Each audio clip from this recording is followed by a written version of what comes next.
Existiu no Egito uma fechada e misteriosa organização de sacerdotes cujo símbolo era o olho de Horus. Eram o poder real nas sombras atrás do faraó.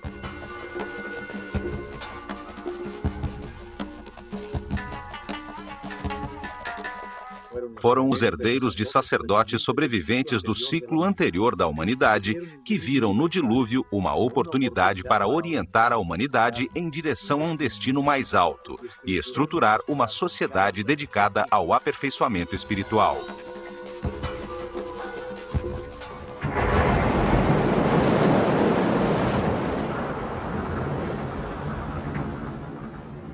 A partir do nada, ao redor de templos e centros religiosos, desenvolveram a civilização egípcia. E nos templos concentraram o conhecimento, o poder, a riqueza material e espiritual.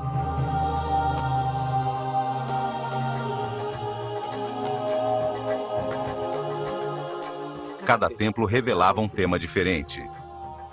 O templo de Osíris, em Abidos, a reencarnação.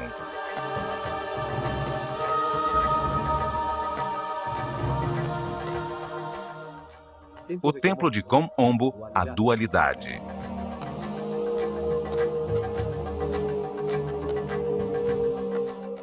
O templo de Luxor, o corpo do homem.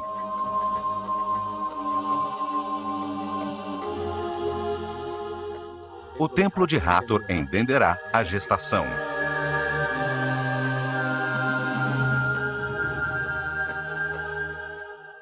O de Ísis, em Philaet, o princípio feminino.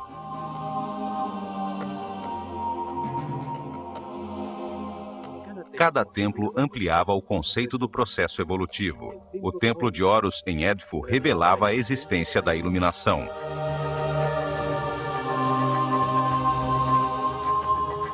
O de Karnak se dedicava à evolução da consciência. Cada templo era um livro vivo, contando uma história diferente, especializando-se numa parte da revelação. Os templos transmitiam o conhecimento através de histórias simples, cheias de mitos e personagens fantásticos.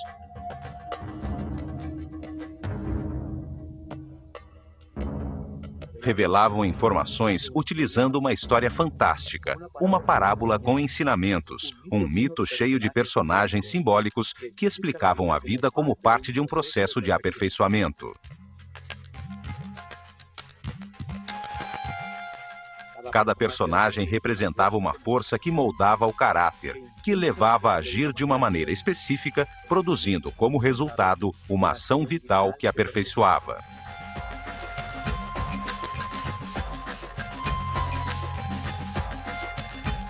As formas dos personagens e a ação vital que representavam indicavam a sabedoria dos sacerdotes do olho de Horus. Para escolhê-los, estudavam profundamente os animais e insetos, até entender a sua função vital e o que se obtinha através dela.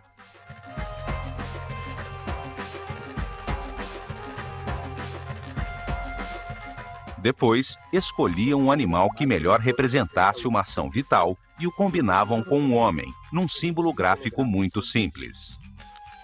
Assim faziam com que a mente transferisse e evocasse as suas qualidades e características.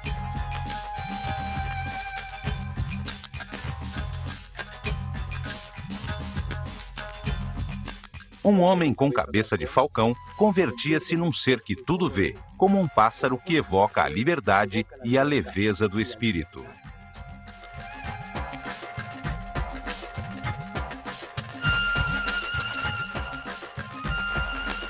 Um homem com cabeça de chacal tinha qualidades de guia.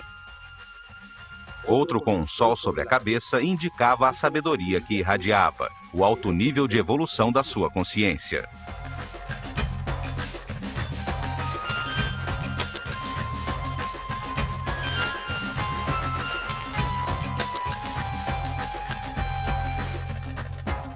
Um desses personagens simbólicos foi chamado de Osíris. Em Abidos, protegido do exterior por altíssimos muros, está o templo que relata a sua história. Um enorme complexo onde viveram milhares de pessoas.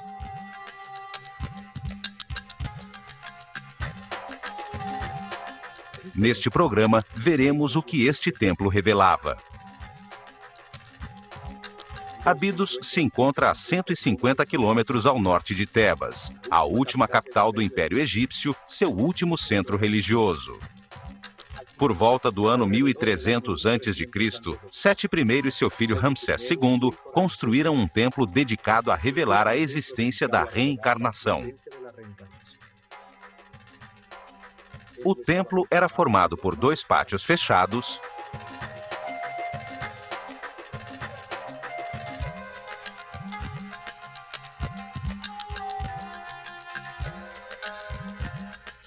dois enormes salões com altíssimas colunas,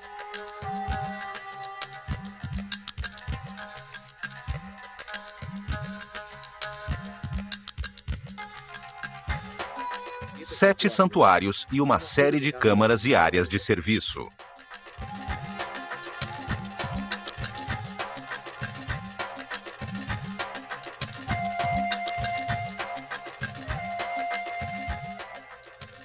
Osíris era o senhor da reencarnação.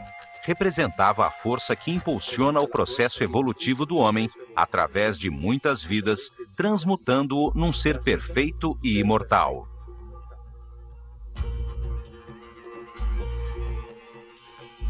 Neste templo, os sacerdotes do Olho de Horus revelaram que a reencarnação é um processo evolutivo criado por Deus para permitir que o homem compreenda a evolução do universo.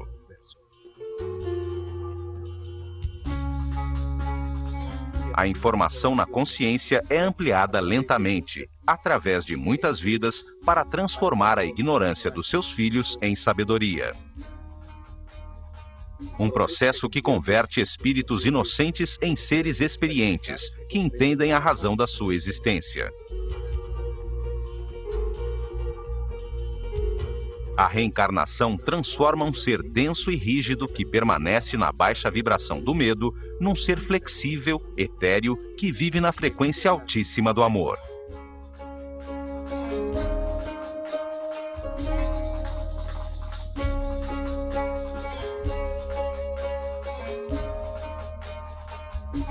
Aos poucos, a sucessão de vidas transforma um homem animal num ser sábio e respeitoso, capaz de manipular imensos poderes com responsabilidade.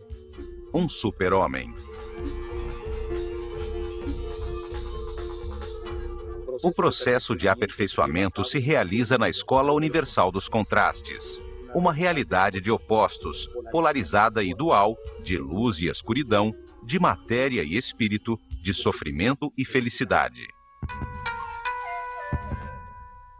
O contraste permite comparar as partes antagônicas. As situações opostas permitem diferenciar e compreender qual é a verdade que leva ao aperfeiçoamento espiritual, à paz e à harmonia. Esta porta só se abria 4 vezes por ano. 4 dias significativos que uma sociedade orientada e regida pelos astros demonstrava através de sua arquitetura seu conhecimento dos movimentos do Sol. Esses dias de equinócios e solstícios definiam os ciclos climáticos da Terra. As 4 esquinas do Sol marcavam as mudanças de estação, a enchente do Nilo, o tempo do plantio e da colheita. O primeiro raio de sol entrava pela porta do templo, iluminando o interior do santuário de Amon-Ra, a Barca de Ouro.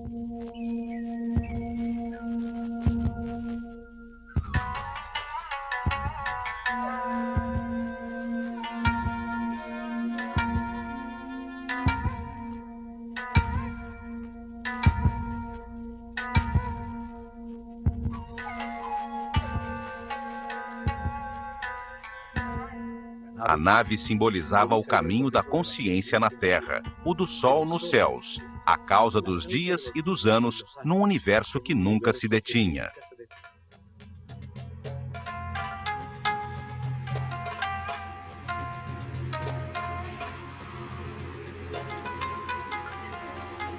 O povo só podia entrar até esses pátios para participar das cerimônias que se realizavam ao entardecer e ao amanhecer de solstícios e equinócios, como em todos os templos do Egito.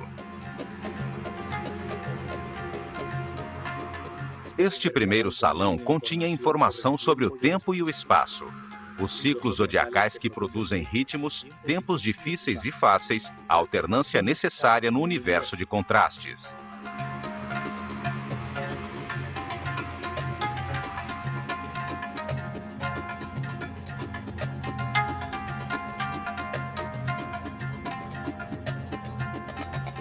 É nesse mundo de ciclos que o espírito encarna repetidamente para sentir na própria pele situações que lhe permitam compreender quais são os valores que estruturam o universo.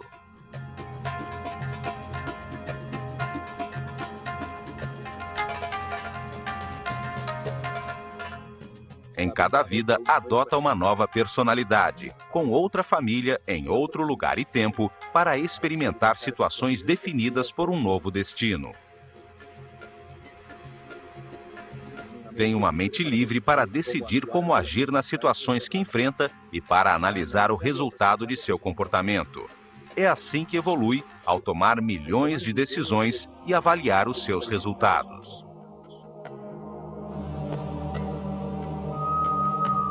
Curiosamente, numa dessas vergas, há uns símbolos muito estranhos, que chamaram a atenção por sua semelhança com helicópteros e objetos voadores. Milhares de histórias se teceram querendo explicar o seu significado. Há os que dizem que nessas vergas foram escritas mensagens para os homens do futuro.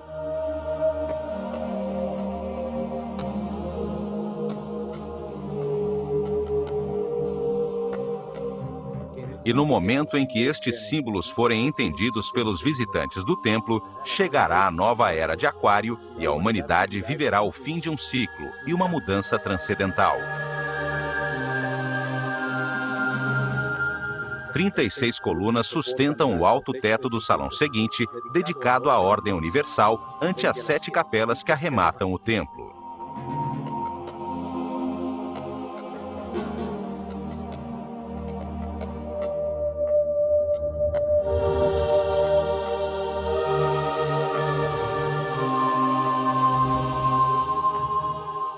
Num dos muros aparece Ísis, irmã de Osíris, que rege a consciência do homem, representado pelo faraó Sete I, que tem o cajado de pastor de toda a humanidade.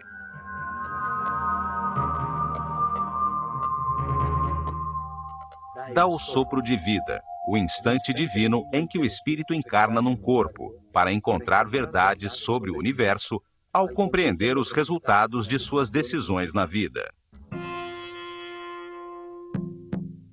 Em cada vida se tem um novo corpo que obedece às decisões da mente e envia permanentemente informação do mundo exterior através dos sentidos e terminações nervosas. Vida após vida, o homem experimenta uma série de circunstâncias ao se relacionar com outros seres. Os acontecimentos difíceis são a lição que veio aprender, o destino que lhe corresponde.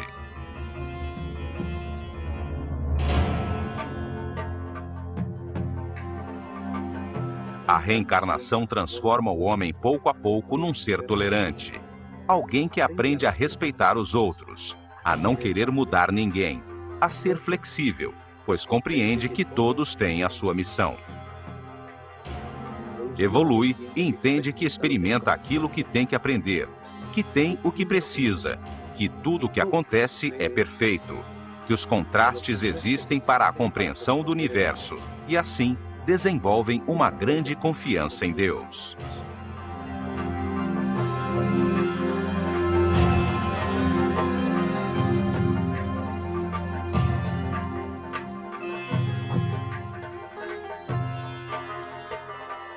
Transformam o sofrimento em paz, a intolerância em respeito, a agonia em harmonia. Encontra a felicidade. Assim, eleva sua energia vital, alcança sentidos e poderes e torna-se um ser invulnerável.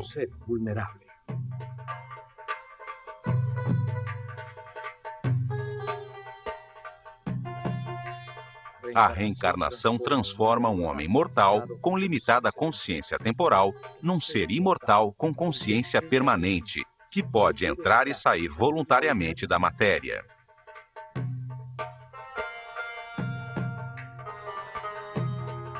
O homem tem mais que uma vida. A morte é apenas uma porta para mudar as circunstâncias e receber outro destino. Cada vida é uma lição diferente, uma parte do processo de aperfeiçoamento para chegar cedo ou tarde, através do respeito e da paz interior, à imortalidade.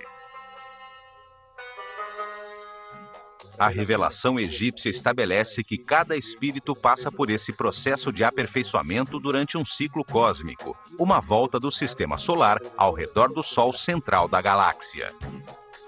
Durante esse período de tempo, 25.920 anos, o planeta Terra passa por cada uma das 12 constelações das estrelas que formam os 12 signos zodiacais na abóbada celeste.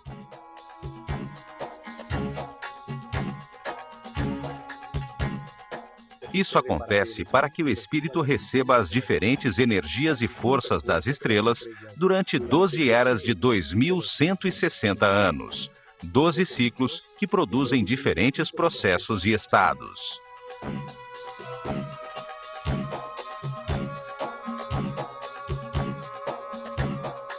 Durante essa volta, o espírito reencarna umas 700 vezes em diferentes corpos, lugares, tempos, circunstâncias, condições e personalidades.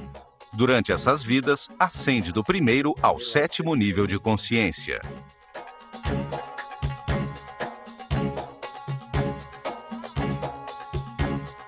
Em cada vida aprende algo diferente. Cada vez nasce marcado de maneira diferente pelas forças irradiadas pelas estrelas. Para revelar esse processo de aperfeiçoamento, de reencarnações, os sábios egípcios criaram o mito de Osíris. Uma história com duas forças opostas que se manifestavam na mente e no universo polarizado para permitir a evolução. A mente do homem, influenciada pela tensão entre essas duas forças fundamentais, decide comportamentos e ações que produzem resultados com os quais se aprende. O sofrimento permite entender a felicidade. A angústia permite entender a paz.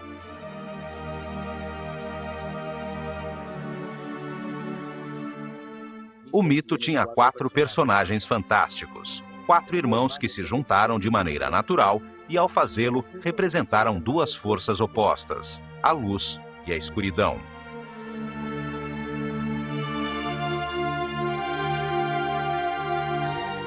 Osíris e Ísis representam a força da luz, que impulsiona o homem à espiritualidade, à harmonia, a avançar para aperfeiçoar a consciência. São o motor das reencarnações.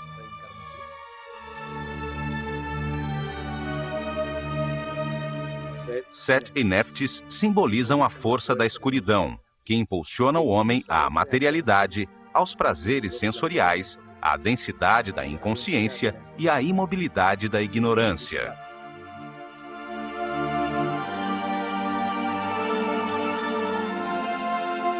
Osíris é a força ativa masculina. A vontade baseada nas certezas adquiridas, na informação verificada para impulsionar ações que produzam harmonia, paz e felicidade. A forma simbólica de Osíris é a de um homem envolto em faixas, um espírito envolto pelo corpo. Tem uma coroa branca, a consciência em formação sobre a sua mente, com 2 plumas laterais, as 2 forças polares do universo, a dualidade contraditória que lhe permite comparar para compreender a verdade.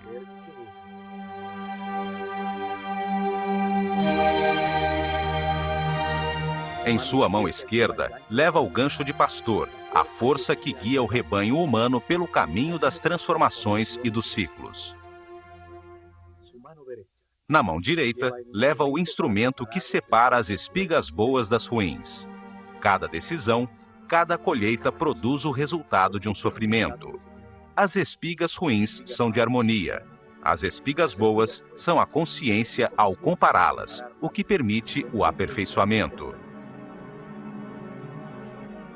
Set representa o peso da animalidade original que atrasa a espiritualização da matéria. É a vontade egoísta de obter o prazer, ainda que isto cause caos e sofrimento aos outros. É um instinto que domina. O confronto dessas duas forças ativas e masculinas é seguida pela parte passiva e feminina. Ísis gera as emoções superiores, as intuições, no mundo interior. Recebe a inspiração e produz as ideias, a busca e a adoração de Deus, o êxtase.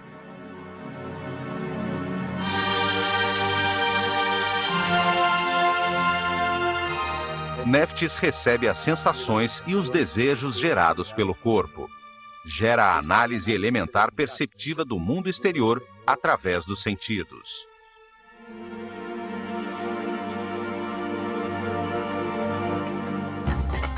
Ao fundo do salão da Ordem Universal encontram-se 7 santuários que são o coração do templo.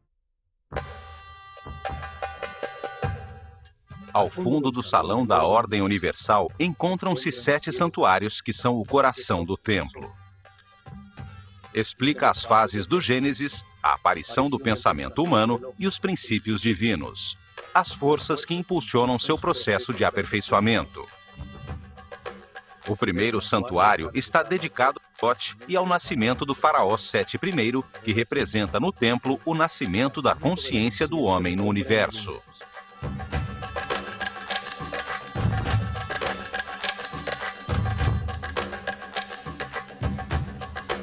A primeira é a cena simbólica, o sumo sacerdote da escola de Horus, coberto com a pele de um jaguar, a força da animalidade original abandonada.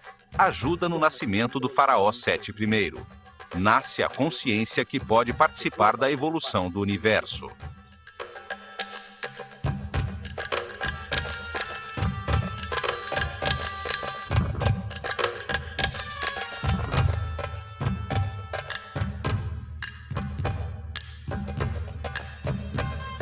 Thoth, um homem com cabeça de íbis, simboliza o verbo divino, que dá nome a tudo o que existe. Representa o princípio multiplicador do único Deus, que ao nomear, cria um ser divino. Thoth carrega o livro do destino, onde anota as transformações de cada espírito, os nomes e formas, as diferentes personalidades na cadeia de reencarnações que nos levam à imortalidade.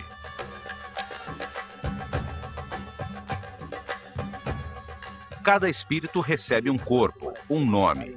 Neste caso, Sete I, uma personalidade temporal como faraó, determinada pelo ciclo e pelas circunstâncias, onde cumprirá seu destino temporal de aprendizagem. Thoth escreve em seu livro o nome dentro de um laço, chamado cartucho egípcio. Cada laço tem um nó na sua base e representa uma das vidas temporais do Espírito Eterno. O nome é a vibração da palavra divina que dá forma ao corpo e define a personalidade temporal do espírito encarnado. Em cada vida tem-se um nome diferente. É uma lição de cada vez. O destino define as circunstâncias que são necessárias viver para que se aprenda. Thoth é o escrivão dos céus. Arquiva a lição que o espírito encarnado deve aprender no livro do destino e, no momento da sua morte, escreve os sucessos obtidos. Ele é o ser responsável pela palavra, é o inventor da linguagem, da escrita e do intelecto que retém, compara e analisa. Ao lado de Thoth está Seshat, com a sua coroa de 7 pétalas. 7 é o número do processo. 7 são os níveis da mente do homem. Ela escreve na matéria o nome do faraó, dando lugar a seu atual ciclo temporal.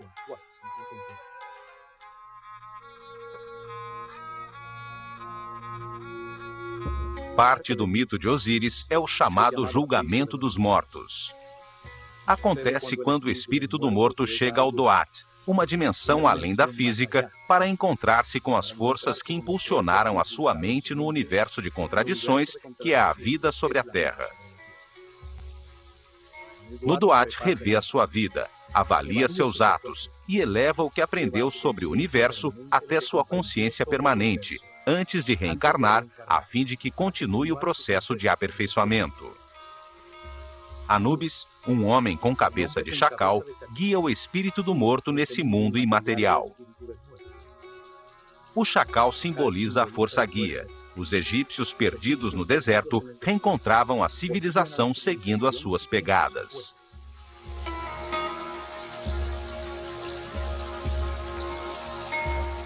Anubis coloca o coração na balança dupla de Maat, a deusa da verdade e da justiça. O coração é o símbolo do que o morto sentiu, pensou, decidiu e fez. O contrapeso é a leve pluma da verdade que determina se aprendeu a lição devida.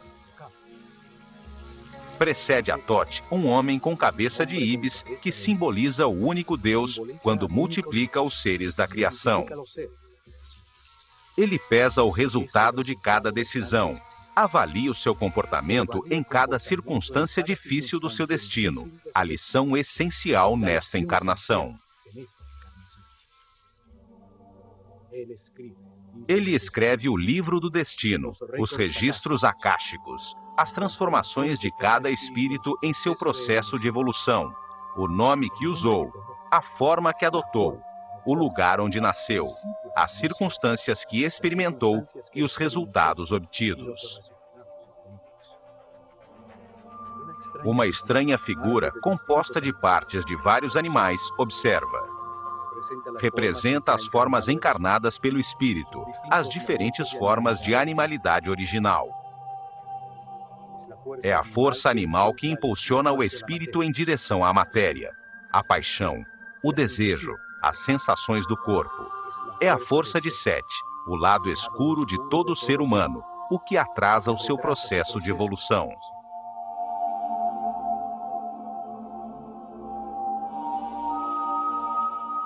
O espírito eleva as compreensões verificadas por sua personalidade temporal até sua parte eterna e recebe de Thoth um novo destino, uma nova lição e uma nova vida para viver.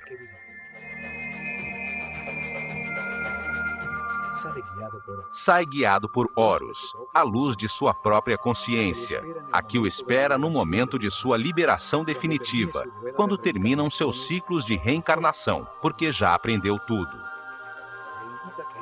Indica-lhe que entre no santuário de seu novo corpo, onde estão as outras forças que impulsionam a sua consciência. Ali, presidindo, se encontra Osíris, força que impulsiona o processo em direção à espiritualização e ao abandono das paixões animais.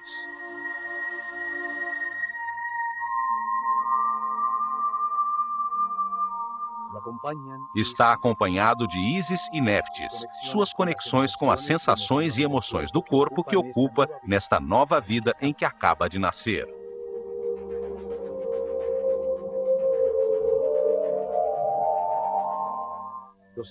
Os 3 santuários seguintes estão dedicados ao único Deus adorado pelos egípcios, aquele que está em todos os lugares. Contudo, eles o viam em 3 fases diferentes, 3 momentos diferentes de um só Deus.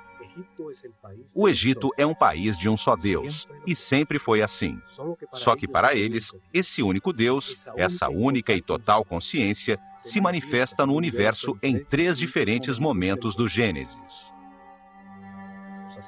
Os sacerdotes utilizaram 3 nomes diferentes para essas 3 fases da criação, para comunicar fácil e gradualmente como compreendiam Deus.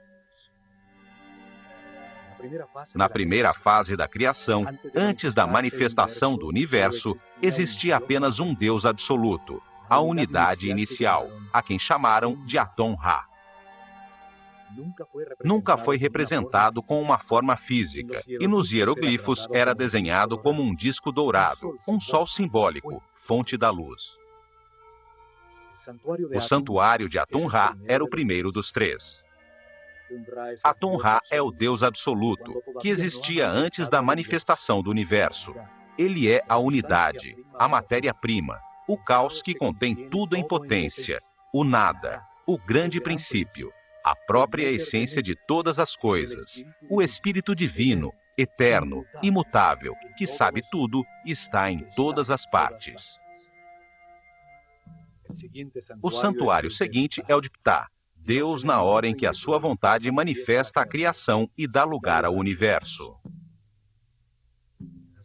Na segunda fase, Deus ativa a sua vontade, sua energia divina, para manifestar o universo e cria a matéria. Esse Deus que cria o universo foi chamado de Ptah. Nos escritos sagrados está representado por um homem envolto em faixas, que segura um bastão composto de 3 símbolos. O Ankh, ou símbolo da energia vital criadora, que se manifesta como vida nas pulsações do sistema vascular. A força divina é chave da vida. O Uas, que representa a artéria principal, simboliza o canal por onde flui a energia pelo corpo. Também tem a forma de um bastão que utilizavam no campo para controlar serpentes. O controle da corrente vital, a serpente energética, o Kundalini que sobe pela coluna vertebral. O Djed, que simboliza o eixo de crescimento e desenvolvimento de todo ser vivo, a coluna vertebral que estrutura todos os seres, dando forma aos diferentes corpos. O bastão de Ptah tem, portanto, uma profunda simbologia referente à energia que gera a vida. Ptah representa o momento em que a vontade ativa de Deus manifesta uma força sobre si mesmo que condensa sua substância original, a que chamamos espírito. Este reage, criando uma força contrária expansiva que põe o universo em movimento. Essas 2 forças contrárias polares produzem momentos de equilíbrio que criam o cosmos, os planetas, a natureza. Os cientistas atuais chamam esse momento de Big Bang. A força que condensa é chamada de força centrípeta. A reação expansiva chamam de força centrífuga. Desde Einstein, se aceita que a matéria seja uma forma de energia, uma coagulação ou condensação de luz. O espírito é considerado a substância original, que por sua própria natureza imprime sobre si mesma uma força que a comprime num volume, na matéria, que é luz com densidade. Ao fazê-lo, gera automaticamente uma força contrária, que tenta soltar-se da forma em que está comprimida, conseguindo como resultado o movimento e o tempo. A terceira e última fase da criação é quando Deus cria o homem à sua imagem e semelhança, com a mesma capacidade de criação e de consciência. O chamaram de Amon-Ra. O principal símbolo de Amon-Ra é sua enorme coroa, que simboliza a consciência que toma forma no mundo dual. Por isso, está dividida em 2 ramos que saem da unidade. Cada ramo tem 7 folhas, 7 níveis por onde passa a consciência, desde o momento em que encarna pela primeira vez no corpo de um homem, até o momento em que se ilumina, livrando-se das limitações materiais. Quando a classe dos sacerdotes desapareceu, o sentido desse símbolo se perdeu. Isso fez com que se acreditasse que praticavam a idolatria, num sistema religioso com muitos deuses. No entanto, o Antigo Egito sempre acreditou em um único Deus. Basta entender o sentido de cada símbolo para revelar a sua aparente complicada teologia e descobrir que é tão simples quanto a sua geografia.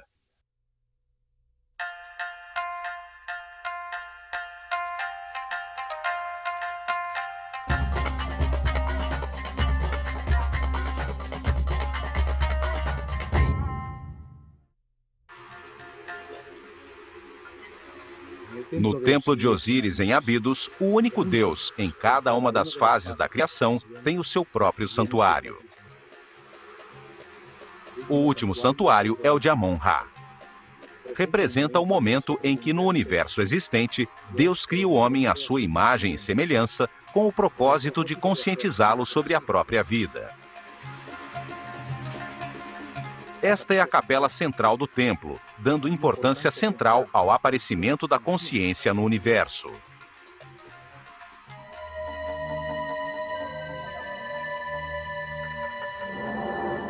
Em seus muros aparece o símbolo do deus Amon-Ra e o faraó, como o homem consciente que agradece pela vida, aceitando suas partes de luz e de escuridão, de gozo e de dor, compreendendo-a como um processo de aperfeiçoamento.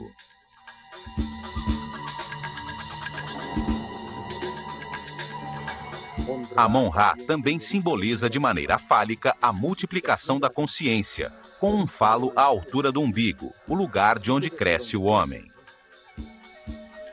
Usa sempre alguns dos símbolos sagrados, a chave da vida ou o canal da energia. O universo e sua essência, o homem, evolui até a consciência absoluta. O destino divino do homem é chegar ao passo seguinte da evolução, um ser espiritual e supramental. O faraó envolve Amon-Ra com uma capa transparente, representando o dar forma a Deus na mente do homem, para que compreenda a razão da existência. Aponta com seu dedo para o terceiro olho, ponto reconhecido em muitas religiões e cultos como a porta além do físico. Amon-Ra recebe uma taça em forma de coração que contém o amor e a sabedoria armazenada pela evolução de todos os homens.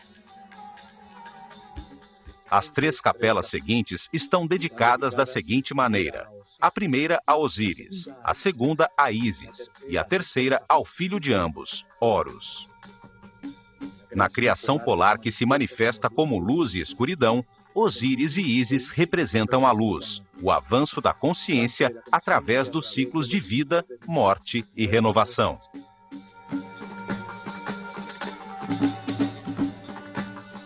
A polaridade contrária é representada por Sete, a força da escuridão que detém o homem, a matéria condensada, as paixões animais.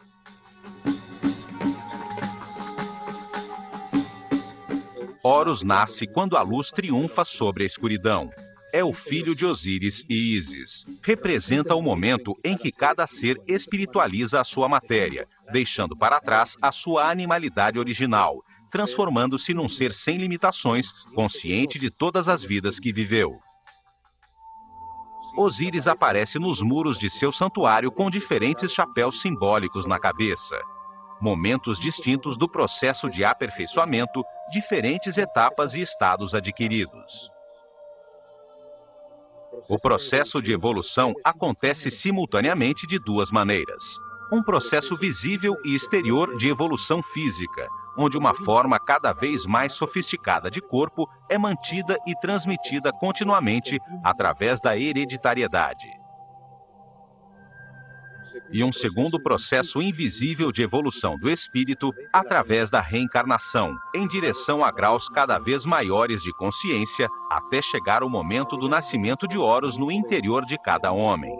Num processo de autotransformação, se abandona a animalidade original, o peso morto da subconsciência corporal e a luz da consciência ilumina tudo. No santuário de Ísis, se explicava aos iniciados a existência de um princípio feminino, capaz de gerar luz. Seu nome significa trono.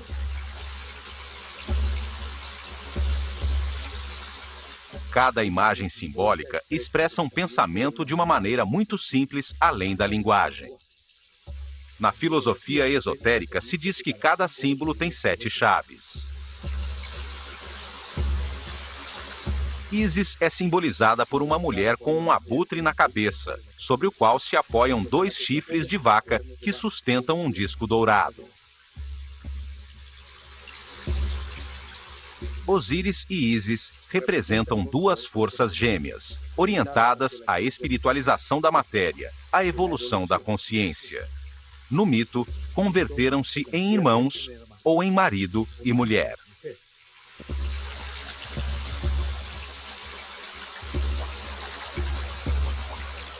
O abutre é um pássaro que voa e que é totalmente dedicado à sua cria. Em seu interior, transforma as substâncias em decomposição, convertendo-as em alimento, em nova vida. A vaca representa o princípio nutritivo. Seus chifres têm a forma da lua, a mãe dos ciclos. Sustentam o disco dourado, a luz do sol, fonte da vida, a luz da consciência.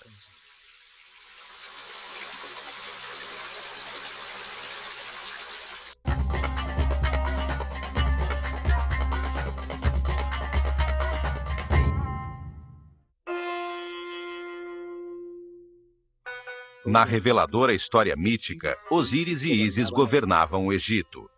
Deram forma às suas leis, foram um instrumento da civilização, ensinando o respeito e a busca de Deus.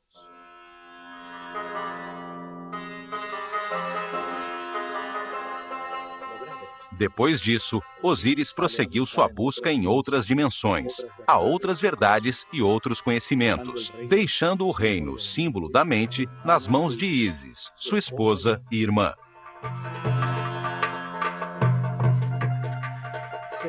Sete, seu outro irmão, a força animal obscura, queria apoderar-se do reino, da mente do homem, e de Ísis, por quem estava loucamente apaixonado. Quando Osíris regressou, Sete, em conspiração com outros 72 nobres, o convidou a um banquete ao qual levou um belo sarcófago talhado na madeira, do tamanho exato de Osíris. Declarou que o daria de presente a quem se ajustasse nele perfeitamente. Um a um, eles experimentaram, e quando Osíris se deitou em seu interior, os conspiradores fecharam a tampa e selaram-na com chumbo. Depois atiraram o sarcófago no Nilo. Sete, que representava a parte animal e passional de todo ser, tomou posse da mente, limitando-a às sensações e desejos do corpo.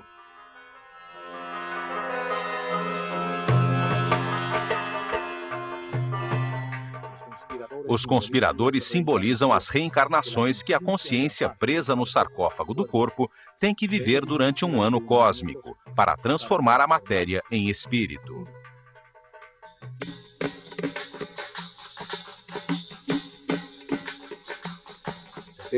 72 anos se passam, enquanto a Terra percorre um arco de 30 graus de cada constelação na abóbada celeste. 12 constelações ocupam os 360 graus do firmamento, as 12 eras zodiacais. A grande volta do Sistema Solar, chamado Ano Cósmico, dura 25.920 anos.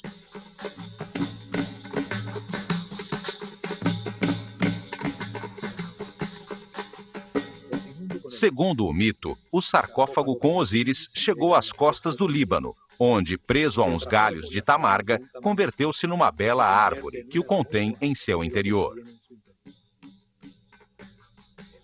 O rei desse lugar viu a bela árvore e a cortou para fazer uma coluna do seu palácio, sem saber que o sarcófago continuava incrustado em seu interior. Depois de muitas aventuras, Ísis resgatou o sarcófago e o trouxe de volta ao Egito.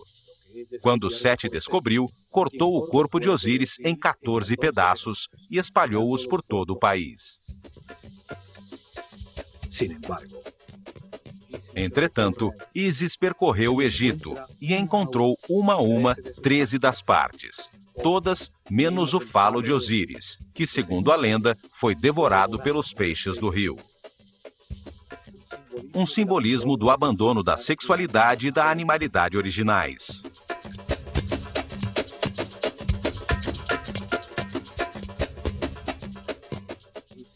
Ísis, ajudada por Thoth, conseguiu unir os pedaços do corpo de Osíris e teve uma comunhão espiritual com seu marido. Ela ficou impregnada de sua essência e engravidou de Horus.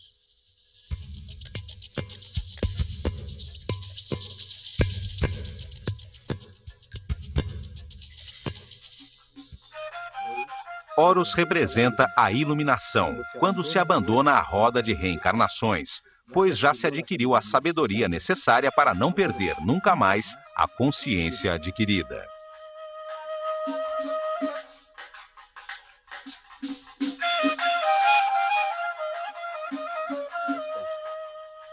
Esta história simboliza a evolução, o processo do espírito do homem, desde a primeira vez que encarna num corpo, até que depois de muitas vidas, através das emoções superiores, da inspiração e da intuição, alcança a iluminação e a sabedoria para sempre.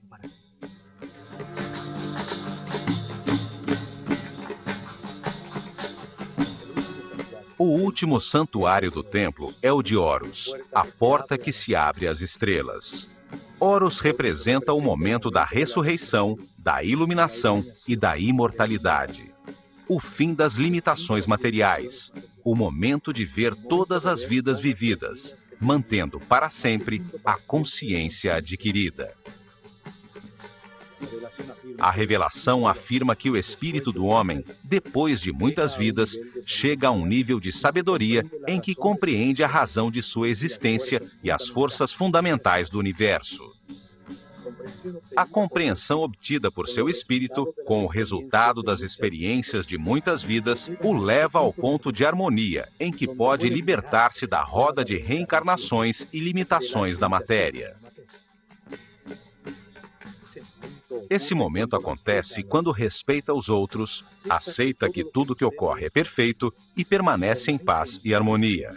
Quando armazena altos níveis de energia vital e resolve, com toda a sua vontade, buscar a Deus em somente uma vida.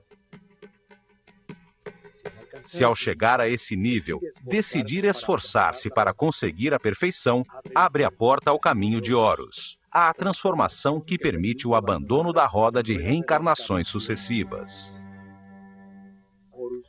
Horus representa o triunfo da luz sobre a escuridão, o domínio da animalidade original, o fim das limitações materiais, o passo definitivo da ignorância à sabedoria, a porta dimensional que o leva acima das hierarquias do universo.